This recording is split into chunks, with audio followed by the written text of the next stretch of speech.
Hi, this is praios and I'm a professional gambler. At least I used to be. Today I'm very thrilled. We will look into a PLO200 session on Zoom. I think it's not with Phil Galfond, but he's reviewing hands from a student, but it will be very interesting what he thinks, what I think, and we will also use some poker tools in order to find out when a spot is close, like PLO Trainer, for example. I have a lot of great resources which you need if you want to have as good results as me and Phil, which are in the description or in my about page on Twitch, depending on where you view it. But without further ado, let's now get into the action.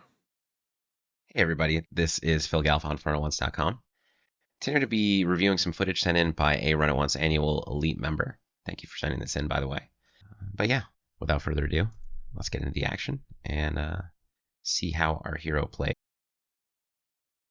Just recognized that I did not start up PLO Trainer yet. That's what I'm doing right now. Okay.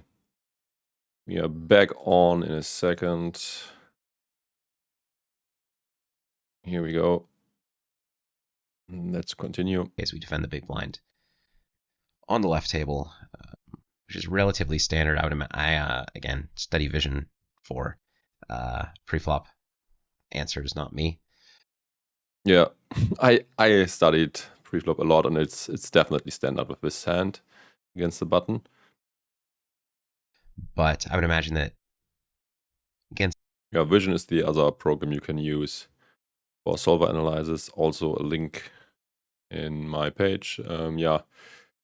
If it comes in the comparison between PLO Vision and PLO Trainer, PLO Vision in general has more sims for post-flop, and PLO Trainer is better for pre-flop, and for the flop it also has a lot of sims. Okay, let's continue. Stay wide enough button open. This would become a 3-bet, but probably not in theory against a standard button open range. Oh, aces. Let me just check fold flop. Right table, decent aces. Go for the 3-bets. Left table. Oh, this limp is questionable. Oh, wow. That's very tough between all options. I'm very glad that I don't have to answer this and that we have PLO Vision to do it for me instead.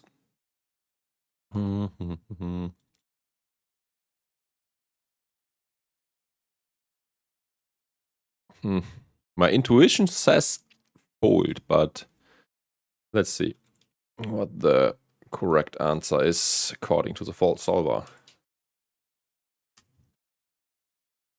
It is fold. We're going with limp. So, again, I don't want I'm not that rusty. Focus too much on pre-flop, but limp calling this hand seems quite reasonable to me. Nah, as we saw, it's not reasonable, at least not according to the solver.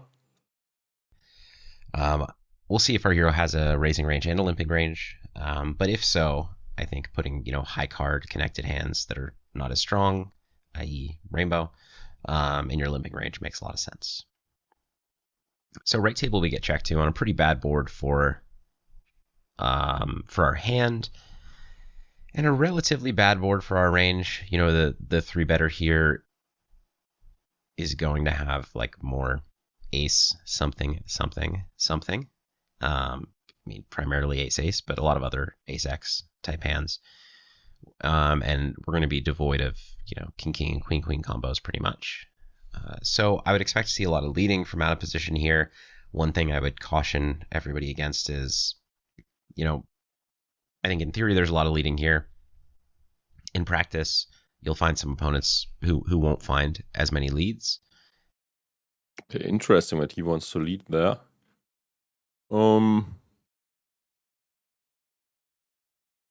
Okay, let's see again what the solver thinks about it. So it's an UTG open and couple of folds. I'm gonna raise, I'm gonna call. The board is King, Queen, 9. King, Queen, 8 we got. Oh, King, Queen, 9 is a huge difference, to be honest. Because King, Queen, 8 has no straight yet. So that's annoying when we don't have the proper board. And if we take King, Queen, 10 instead, it's also quite annoying because in this case we have a gut shot. So yeah. Yeah, that's how it looks. What are we gonna do? I think we just use common sense. I actually think that having a leading range here is quite reasonable, especially because the aggressor's 3-betting range has a lot of ace-ace in it. And ace-ace will check back a lot, I assume so. And as we don't necessarily want that, as this is hitting the range from UTG very heavily, I assume Phil Galfond should be right. And or might just check range because they don't know any better or don't want to complicate their strategy. And in general, I'm a fan of not complicating your strategy. However, this is a spot where I think leads are pretty important for out of position. Just give. Yeah, he's right. You should not make it too complicated because it's hard to remember all this stuff. And yeah, what you want to do, you want to make it as easy as possible, but on the same, but still not be exploitable. Especially in PLO, there are so many combos. You just have to find some shortcuts and patterns which you can use. You cannot do it like the solver and split your ranges 1,000 times and try to remember. Given the range advantage. And so you want to check back a lot more often than you would in theory. So I like our check there. Yeah, good check. Gut shot on the left. Now our opponent leads into us. We could try to wrap something. I mean, do we really want to do it? I mean, we could raise smallish because we are blocking the nut straight, and we could easily hold ace-10 or something like that. But our opponent should also be aware of this fact, so I would prefer to not do anything about it and just fold, but let's see what Phil thinks. And it's pretty clear fold on the turn. We have Okay, he thinks the same. Infinite better hands. Don't get married to having the ace of diamonds there, you know. Easy check fold on the left. Yep, true. That's a tough one, but I think it's still so an far, open. so good. Probably. So king 9-7-5. That's supposedly quite close. That's a very tough one, but I don't necessarily disagree with a fold. And I think if the fold is wrong, we probably don't make a big mistake. But let's see. King 7-9-5. Yep, it's a fold. I would imagine without 3 clubs, this would be an open on the button.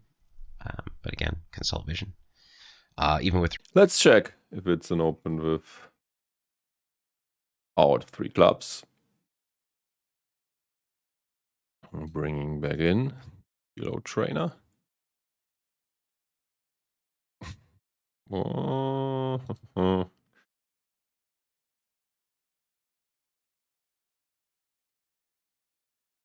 It is an open, but only if we got the king high flush draw. And that's what I would have suspected. 3 clubs might be close. Okay, so we raise a limp on the top right. We mark this player as having limped. And good board for, I mean, great board for our hand. Good board for our range. I mean, it's pretty hard to break down a limping range. If this is a strong player with a limping range, you might actually see a lot of queen, queen, and jack, jack make its way into that range. And so I think there are not that many strong players with a limping range. Yeah, good board for our hand. Continuation bet is what I would have done. Although some checking, let's figure out if checking might be better. I mean, it's not hitting the limping range that hard, I guess. And we can dominate draws very heavily. So yeah, I prefer to get some money in. But let's see what happens. wouldn't be an amazing board for our range, but I think most strong players are not implementing limping strategy. So anyways, yeah, I think regardless of all that, our hand is certainly one that wants to bet and start building a pot.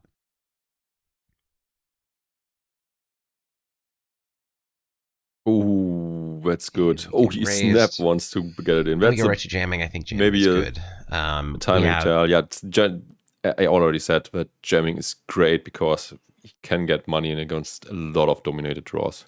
With good equity against anything, it is definitely possible that we're dominating a draw from our opponent, like ace queen 10-9 or king queen 10-9 or king jack 10-9 for that matter.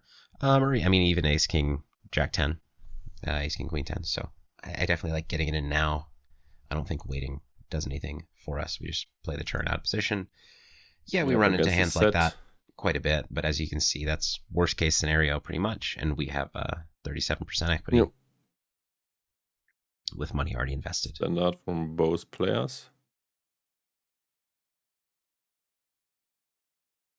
Preflop looks all solid and correct to me. Oh, that was a mistake. Yeah, I believe. The fold here was pretty sure that this is not correct. I mean, against a small blind open, this is an easy defend. Solid and correct to me. Yeah, I believe these opens both look good. I think this open is good. Left table. Imagine it has to be a fold to the 3-bet. Honestly, this one looks close, but probably is correct. But we are lucky having a license for a PLO trainer, so we can figure it out. I mean, it could be a fold, so let's find out. It is a fold. How big is this mistake? Oh, that's quite a big mistake. Look at this. We learned something. This needs to be more connected in order to open it.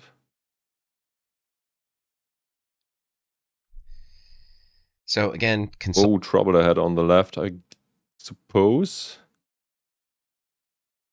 But from the stats, it looks like his opponent is crazy, so we probably can't get away. And he might have a range way wider than aces. But let's see. Solver for me for pre-flop play, but I think that ace 8-8 is going to perform really poorly against 3-betting range. Yeah, but his opponent looks crazy. I mean, this is the VPIP 89 or something. So Phil thinks that ace 8-8-6 should be a fold. And against a normal opponent, he is probably right. Okay, let's see.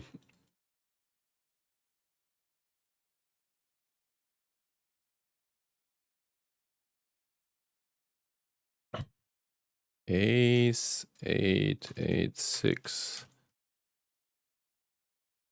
Nope. He's not right. We are doing a bit better. Calling. I mean, we would lose 3.5 PBs, and by calling, we apparently just lose 3.1 1-2 bb. Because if you don't flop your 8 or your low straight draw, or the nut. We definitely should not ask Phil for any pre-flop advice. So far, he was wrong most of the time. But yeah, you see, you can still be a great player even if you are not having done things correctly pre-flop. I mean, I think he's primarily playing heads up, so he probably does not give a shit about pre-flop. Flush draw, you're in kind of bad shape. Like flopping the ace is pretty ugly. Even here, you know, we flop the nut flush draw, and our hand is not good. So I think it's probably fold pre. Right table, I actually am pretty torn on whether or not I think this is a call. I think it's a call. We can't check because Solver is not opening it in the first place. I'm not going to wager a guess.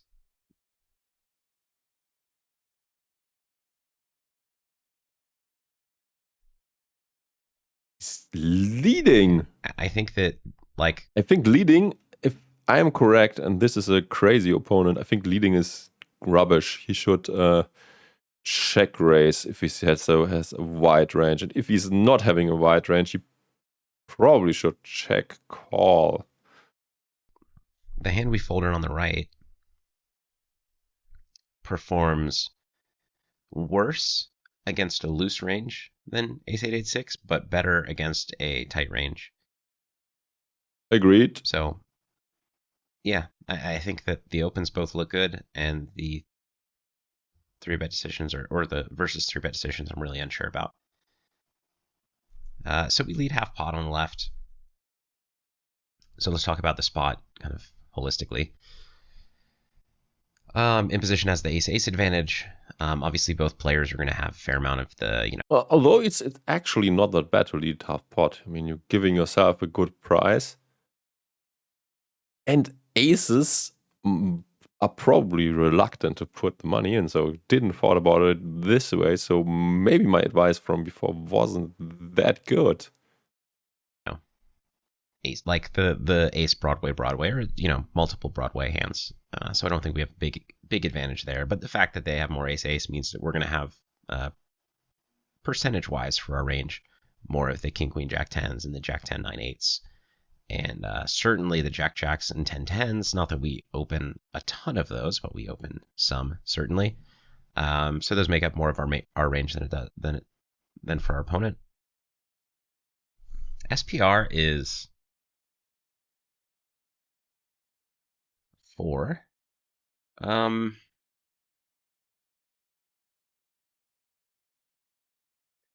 feel like our hand doesn't make a great lead. I'd be pretty happy for it to go check. And we don't have great blockers. So like us having an ace. I think actually it's not. I mean, I don't hate the lead, as I already said. Ace means it's more likely our opponent has, you know, king, queen, jack, 10, and changed my mind. I mean, I first said what I hated. I don't like it too much against a very aggressive opponent, which you might be able to check raise off a good hand, or who might be continuation betting too much and folding out better hands. Actually, if he has just a random 10 or random jack, he might fold. And yeah, if it gets in against a loose opponent, you are often still doing quite well with the nut flush draw, and sometimes an 8 might be good, an ace could be good. I mean, it's a bit unlikely, but it could. I mean, often the 8 also brings in draws and your opponent might hit it, but yeah. It's not the full 2 outs extra, but maybe 1.5 against the loose range. And yeah, fold equity is huge.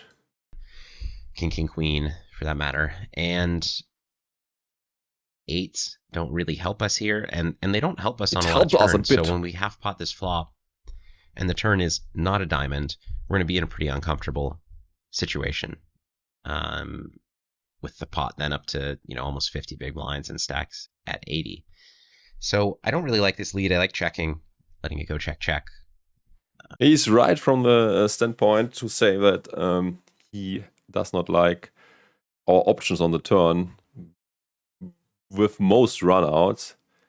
And yeah, I agree. So maybe I need to rethink about my decision again. But yeah, I mean, it also... I mean, you could also continue to bluff now on the turn. I mean, aces, if we put our opponent on aces, he will have a tough time on many cards. So yeah, I still don't hate it. I do think we want some leads on Jack 10-3, don't get me wrong, but I don't think this is the hand. You want some, I think, I mean, mostly What really sucks if you get raised, you don't like it, but you have to get it in. stronger nut flush draws that are looking to put in money, and then maybe occasionally, you know, like the ace queen 5-4 double suited with the nut flush draw, which is, I mean, obviously like stronger in terms of equity, I think, than this, but you know, is excited to just like pot jam, or you know, 1.5x pot jam a lot of turns and get him to fold a lot of better hands. As we can turn more equity with a hand like that, we can turn, you know, the queen can become a good blocker. Here, I mean, on the 9, our 8s are not that useful as a blocker. I also think I misread the art, because the first number, definitely not the VPIP looking... I mean, you cannot have a VPIP of 298, so this probably is the number of hands. Second number, it might be the VPIP, and that would be 42, so that's a lot. And there's a abbreviation 3B, I think. That's probably his free bet. So he's 3-betting 6%, I think, and folding to 3-bets 6% too. So that's how I read that. So the 3-bet stat looks about standard, but the pre-flop is to lose. That's what, if we read this correctly. I don't like the lead. I think we should check. Also, no way to tell, as everyone can customize his art. But yeah, I think it's... yeah, probably correct, but yeah, I'm not sure. Yeah, maybe. Let's see what happens. Just speculation. Okay, calls. We hit. We do get the dream turn. Yeah, I think so our opponent didn't raise. Bet small again, suck him in, and then shove river. Raise flop, which I would expect to see with a lot of, well, like Jack 10 with something else. Maybe dry Jack 10 can call. Jack 10 will probably get it. I do expect to see some flushes. Yeah. Expect some flushes too. So also some aces. Thinking about first, you know, well, I'm trying to put our opponent on a range, but zooming out a little bit, we have the advantage in sets. We have the advantage in 2-pair hands. And as far as flushes are concerned, I think it's pretty close. So I think that we want to leverage the 2-pair and set advantage that we have, while we also have kind of balance in the flush department. And I think we want to do that by using a small sizing here. Yeah, that's what I said. Suck him in. That you know, Jack 10 can still bet and get some protection and some value from a hand like King, King, Queen, for example. So I think something like third pot makes sense. It still allows us to jam river. And because we have, I mean, it's primarily because we have the advantage in the non-flush category. Not that we don't have the advantage in the flush category, or that we're not like on par, because we're probably close. But the advantage in the non-flush category is what I think we want to leverage here. So I like using third pot only. Doesn't mean we bet 100% of our range, although it actually wouldn't be that bad, I think. And it doesn't mean... I think betting 100% of our range is not too bad, actually, because on this card we should have a lot of fold equity. Because, yeah, all draws that don't have diamonds on a tough spot. Some stuff like aces and kings without diamonds also very tough spot, even against a small bet. Well, yeah, doesn't mean we bet 100% of our range, but I think third pot only makes sense. And I definitely think we want to bet. I mean, it could be the case that we bet our full range because think how long he's thinking about this thing. Yeah, that's also because of that he's a great player, because he really thinks stuff through, even spot like this where it might be obvious for most people that they should bet. I mean, the bet size is another question. Yeah, great poker mind for sure. Because of how well we do on this turn with like I said, the two parent set advantage. We're just up against one pair a lot. So yeah, we could third pot a whole lot. And even if we weren't betting our full range for third pot, this nut flush draw is, or nut flush is definitely a good one. We might want to check. Or we would be quicker to check hands that also block pairs. But this blocks 0 pairs. So I like third potting, and then on the river, we can then, polarize with some large bets. And this allows us to still have board coverage too. Like once you bet half pot, which is what's plugged in right now, I don't know if our hero is going to bet that. It's pretty uncomfortable to bet half pot with sets here. It's not that big of a difference, and you certainly can do it. But I just think third pot gets the right amount of money in more often. He changed bet size Right. to third Our pot. hero found Following the play that I would advice. suggest. Right table, I don't understand this at all. So do we go with lead? Just want to make sure I got the pre-flop action right on the right. Yeah, so we defend the big blind. I don't know if our hero missed the action, but I would, play 0% lead. I mean, on every monotone board, but certainly an ace-high one. I think you should not lead. Checking and calling seems fine. Yeah, that's... Facing a raise is interesting. Yeah, This is... we put ourselves in a very tough spot. I mean, it's a kind of hand that wants to call. Like, we got ourselves into a pretty strange spot. But I think now, having some equity against his bluffs, I think he's also... people, in my experience, are more likely to play passively with, like, I don't know, Queen Jack 9-8 with a spade. And then... It depends on the type of opponent, honestly. But he has to be quite polarized, because most people don't raise the queen or jack high flush in this spot. So we put him on king high flush, king high blocker, or just a random rebluff type hand that says, what the fuck, why is he leading? I need to destroy him. Yeah, this is very, very tough one. If this opponent is straightforward, I would probably fold. Against an unknown, calling might be okayish. And raise, potentially bluff that later. But if they have, king, 5-4 that really doesn't want to call with a single spade, they just go ahead and raise now. So I actually think against his bluffs, we have a ton of equity. Against his value range, we only have 4 outs, but it's not nothing. We potentially bluff on a 7, or at least slow him down.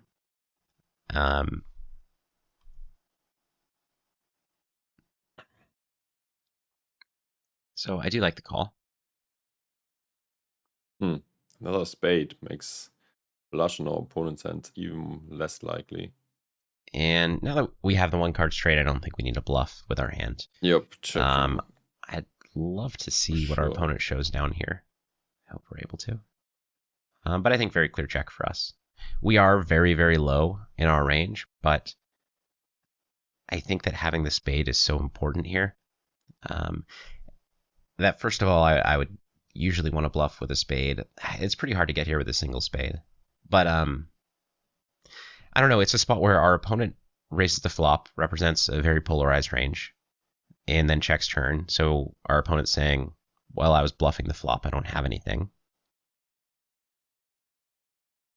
All that said, when the 1 card straight gets there and the higher straight gets there, I do think some ace-10 without a straight, and without a spade, we would probably want to bluff. But with the 1 card straight, I don't think we need to. Yup. I think same. Let's see what he has. Oh, he's betting. And the raise check bet is... Okay, raise check bet is probably not often a bluff. maybe he actually raised with like the queen high flush or jack high flush and then decided to take a step back and but it's not slow play, but control the size of the pot. And now after he gets checked again, he realizes that his hand is most likely good. Is one interpretation of the whole thing. Or he says, okay, our opponent isn't strong, he shows weakness again, so we want to, I think, I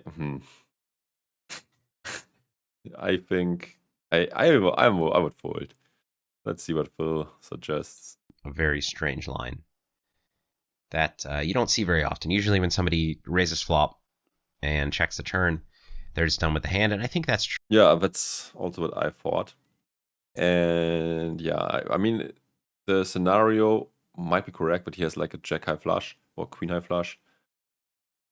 Oh, I mean, but I personally would probably bet turn again if I raise flop to check my hand against sets and also to get a free showdown, because I think you probably don't get 3 streets of value with like a jack high flush. But yeah, let's see what happens. Is the straight a good card? I think I don't want to pick up a potential bluff with the straight with blocking no flush at all. True in solver land too. Like when somebody raises, when a solver polarizes on a monotone flop and the board doesn't change, they essentially keep betting with a range that is polarized, with like nuts and nut blocker, and maybe second nuts and second nut blocker. But then and some other blockers actually. But then once they check, they're just done with the hand and they're folding river like 90 something percent, and that's actually correct in theory. You basically never see the bet, or very rarely see the bet. So I don't know what to make of this, but it seems like, I mean, it's just such a strange spot to bluff. Yeah, really I guess strange. it could make sense that he's got like lost. king with the king of spades, and he gave up, but now he decided kings are too good of a blocker. So I'm a little bit suspicious because the line is so weird. But readless on this opponent, I don't really know what to do. I don't have a strong feeling. Meanwhile, on the left table, I don't think this flop c-bet is necessary. I prefer to check back. I think it's just a pretty weak hand that doesn't improve on the turn to hands that want to keep betting very often. So kind of my very loose framework for when to c-bet flop is, do I have a hand that's somewhat often going to want to 3-barrel either for value or as a bluff? And in this case, the answer is no. It's very hard to, sure, if I turn the 6 of diamonds, then I'd like to keep betting. But there are a lot of turns on which we're not going to keep betting. Yeah, Phil's reasoning for checking back seems reasonable. Question is, after betting flop, if he should continue betting turn. We picked up a little bit of extra equity. I mean, the 9 makes us a straight, the queen makes us a straight. We could also bluff on hearts coming in, so I think this is actually a card that we potentially can 3-barrel on, so betting again is okay in my universe, my book. We did get a turn that's kind of interesting. It's an overcard. We block a heart. We have a double gut shot. I think I like checking still, realizing our equity. Some spots, like one of the factors I keep in mind. Yeah, it's close.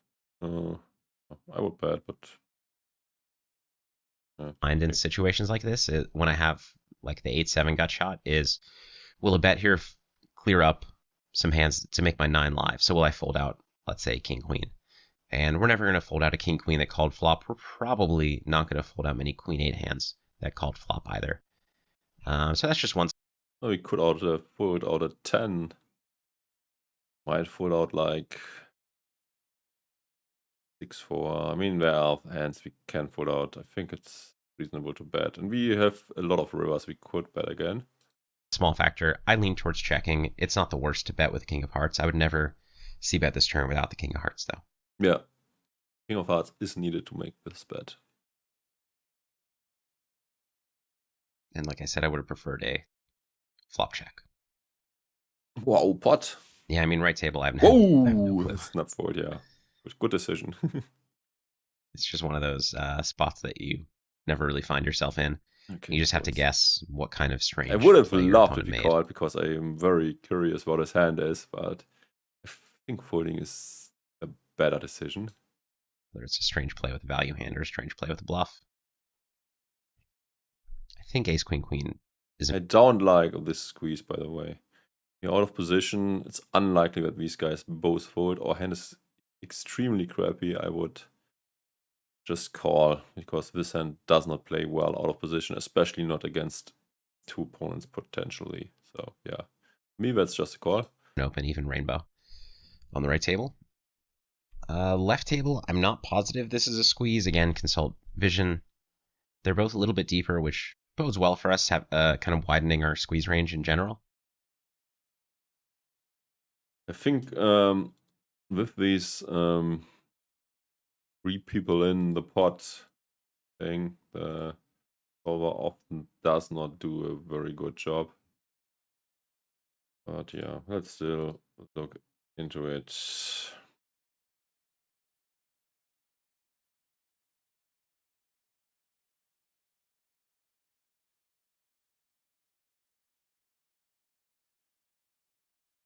Ace, 8-3.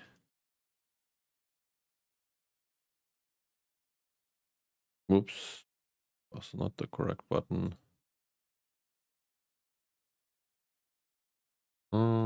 Raise. Okay, solver says raise.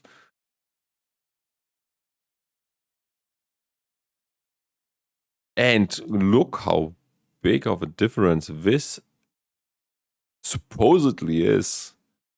I mean, I think for me it was a very clear call. Only, but yeah, okay. Solver says easy raise. Okay, that's a good flop. I mean, not sure if I like that. We could also check. Trap these guys. I mean, that's also a bad flop for our range. We would check very often without the club, so I like checking and trapping. This can't be too bad. I mean, yeah, it's not too bad, obviously, with such a hand to pot, but checking might be the higher EV play. Just take a second to think about it. This is a board that it's not great for our range. I guess at SPR2, I guess it's pretty good because at SPR2, opening ranges don't connect with this. Like people don't flop a lot of sets and 2-pair on this board compared to Jack 10-7 or Jack. Yeah, unfortunately, we have no 3-way sims as you can see, so we cannot check what the solver thinks. 10-6, let's say. So maybe we can just rip in over pairs. Doesn't seem too bad to rip in over pairs, huh? Oh. Let's see. Trying some things out. Oh, baby! If we change the squeeze from the big blind to the squeeze from the small blind, then we got a game. I mean, we got sims, so let's see if we got this board. And then we can play around a bit. We obviously don't have this board, but we have 10-7-5, so we take this instead.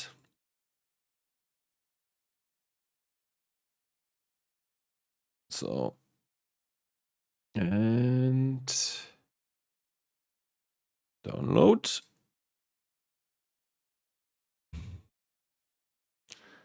And we have ace 8, 3 with spades. One more spade and a club, whatever.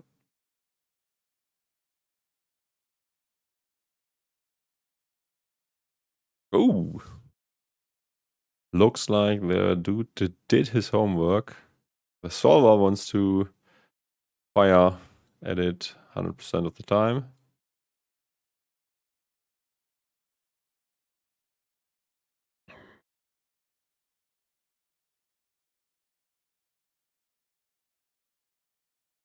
Also, is he firing with no flush draw as well? Let's make this.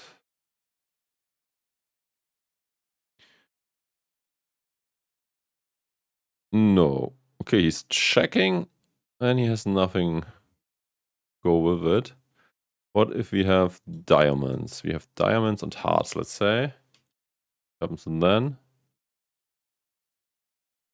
The backdoor flush draw we also check, so yeah.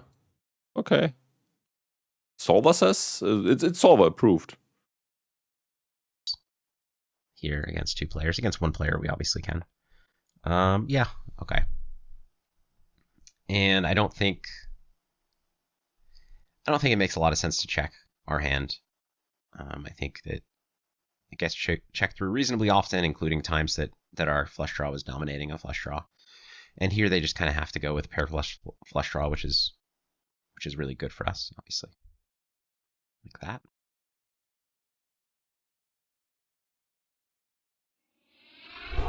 Okay, that was it.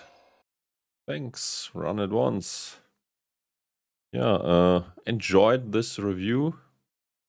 Although it seemed a bit like neither Phil nor I are experts in the game, because there were a lot of tough spots, I guess, we were pre-picked, and neither of us knew what to do, but that's why it's so important to get all these tools to analyze your game after the session and learn from your missing knowledge and then get better next time. And when a similar spot comes up, you next time know what to do.